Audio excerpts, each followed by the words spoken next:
Newton's third law of motion कहता है if two interacting bodies apply force on each other than these forces must be of the same magnitude and opposite in direction. Okay और इन जो pair generate हुए same जो to interactive bodies एक दूसरे पर forces लगा रहे हैं, कहेंगे तो फोर्सेस पेयर्स हैं। जो पेयर्स है इसको हम एक्शन रिएक्शन नाम देते हैं। Action reaction must be of the same nature के होने चाहिए and must be on different bodies के ऊपर होनी चाहिए।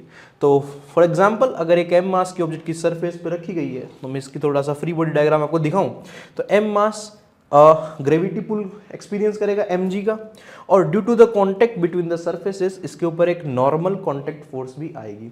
अगर मैं सिर्फ m मास की बात करूं तो mg एंड n, देखिए n due to the contact, mg due to the gravitation, दोनों डिफरेंट नेचर के फोर्सेज हुए और सेम बॉडी पर, तो हम कभी नहीं कहेंगे कि n और mg एक दूसरे के इक्वल एंड अपोजिट या एक्शन रिएक्शन पेयर्स हैं।